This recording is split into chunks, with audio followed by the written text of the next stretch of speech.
Kevin McCarthy, what an amazing guy. He was here for the first one, and here he is today. House Majority Leader. Kevin, he brought a new person with him, not new to him, but a new person for us this time. He brought his wife with him today, so let's give his wife Judy a hand for joining us today. Heard nothing but great things from her about the event, and we're glad to have her as part of the family here in Ridgecrest with us today. And without any further introduction, please welcome Kevin McCarthy.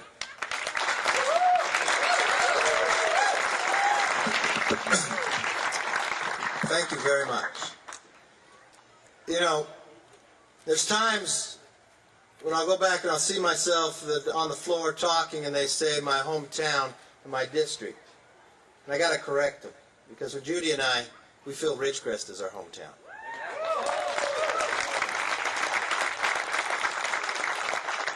And I've been trying to get Pat to adopt me from the day I met her. She had me try out for the song, and then she heard my voice. She said I could be honorary but not sing ever again. And to Mick, I love that hard hat, but it says a lot about him. It says who he is, that he served our country, he fell in love with Ridgecrest, and he never left. You know, when they asked if I could be the Grand Marshal, I said, if you'll let me, I'll not miss it. I want to thank you for allowing me to be the Grand Marshal. I want to thank you for that. Judy and I feel very honored. You know, every country has a flag. Every country's flag is supposed to symbolize who they are. It doesn't matter if you're from America or another country, but when you see red, white, and blue and stars, you know our values. You know what we stand for.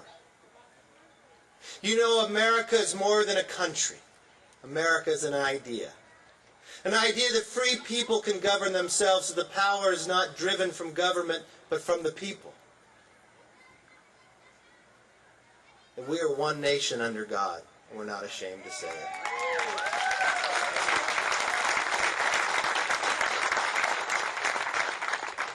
But these values that have kept us strong also are the values that at times find us enemies. Not because we seek them out, but they seek to destroy our way of life. You know, that morning on 9/11, it happened on a different coast than where we stood. It was 14 years ago this year. If you're at the right age, you know exactly where you were. There's certain places in time, age in your life, where you know where you stood the moment you first heard or first watched, or were reported and you turned the TV on and then you saw the second plane enter that building. Like every time before, America has woken up and risen to the occasion. But the only way we're able to do that or keep these freedoms and the values that we care most about are days like today. Because they're not just given to us, they're earned. They're earned by the men and women that the pictures are behind me. They give the ultimate sacrifice so we can celebrate today. They're earned by teaching those young faces that I see out here that we're not alive when 9/11 hit, but carry that flag with pride and walk through a city and honored to do it. You know, it has always been said the freedom that we have today is the responsibility of this generation to bestow it onto the next. And every time we're challenged of whether we're able to keep it. And you can never forget those that gave the ultimate sacrifice to give it to us. And you know, I get so proud to be able to live in this country. And there's so many examples why, and today is one of them. You know, we drove first in the parade and we got to be here, and my wife and I, Judy, we stood up here and we looked back. We weren't thinking of taking a selfie, we were looking at the picture of the flags walking up, a more beautiful sight. And you know what we saw from the red, the white, and the blue, and the waving? We saw the different ages of a young kid holding a flag, or somebody, a grandparent, a parent. And the smile on their face, and the pride of what they have.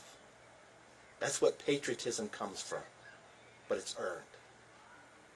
You know, I will put this city up against any city in this country that we are the most patriotic.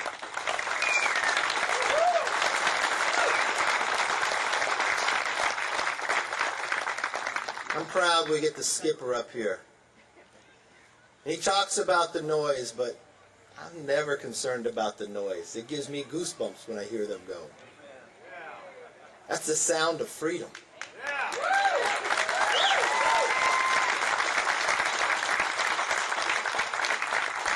It's not just here we need to teach the world. You know another example that happened recently? That Americans believe in these values whether they're here in America or they're someplace else. What about these 3 young men? Thought they'd take a little time of vacation because one had served and had a little time off and was going to have to go back. And they've been friends because they grew up in Sacramento. So they thought they'd take a train. Amsterdam on down into France. And they pick up on a noise of somebody loading a machine gun. An idea that they wanted to go do harm to people on a train. They weren't on duty. It wasn't their responsibility, but they never questioned. And what did they say? Let's go. The same question and the same words on that Pennsylvania flight that said, let's roll and go knock down that cockpit, because they had seen what the other planes had done. Those are the values of Americans, that we will stand up and we will defend. who will defend the rights and the freedoms here and abroad.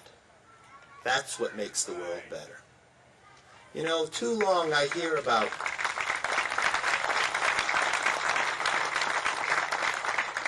when it comes to political time, it seems like people want to talk what's wrong with this country to try to bring themselves up. I believe what's right with this country. We are exceptional, and we should not be ashamed of it. This country was built on the ideas of exceptionalism. You know, some of you have been to my office, and I've said it times before, there's a reason why I have a picture of Abraham Lincoln and Ronald Reagan. I think they're the greatest presidents we've ever had. And I take value in their words, but when you think about what Abraham Lincoln wrote at the Gettysburg Address, you think about the number of lives that were lost that day. Never before have we ever had that amount of loss again. But it's only 270 words, and most people remember the 77 years ago. But he goes on to write, our forefathers brought forth a new nation, conceived in liberty, and dedicated to the proposition that all men are created equal. He goes on to say, but if we fail, government of the people, by the people, for the people, shall not perish from earth. And today's parade is the prime example. We shall not perish, we shall only get stronger. No other country has been conceived in liberty and dedicated that everyone's equal. That's why people attack us, and we shall defend it. We shall defend it as we have centuries before, years before, just as those three Americans defended it just recently. And today's parade is the example that, you know what? That next generation will defend it as well. Thank you, and God bless for being Ridgecrest.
But a large field of flags commemorating 9/11 was called a remembrance field.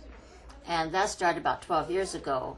But people were not getting the message that those flags were over there. And I thought if we could get 100 people to each sponsor 10 rows, you have 1,000.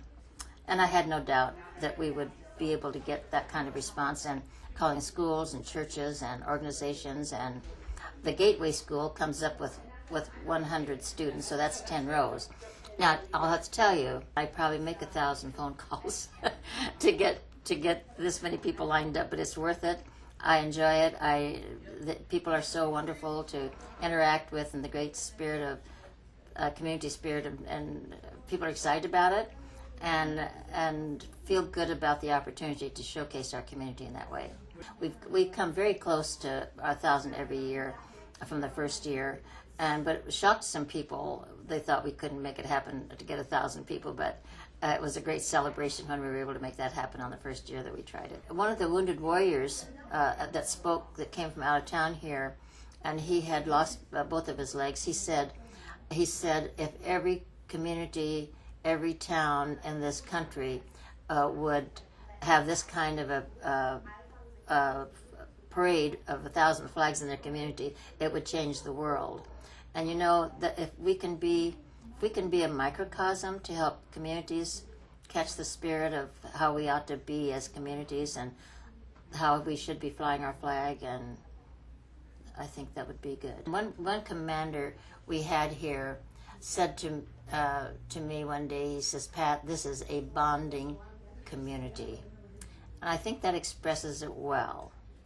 There just is a sense of, a strong sense of community, because I think maybe the spirit of the mission bonds us together.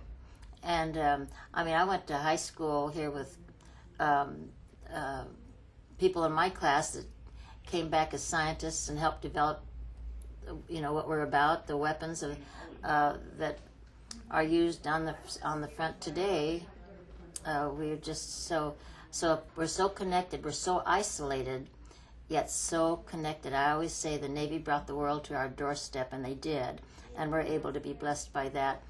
I feel blessed to be a part of a community that cares as much as those people care that are walking down the street in the heat, carrying the flags, and it's just a great blessing. That's all I can say.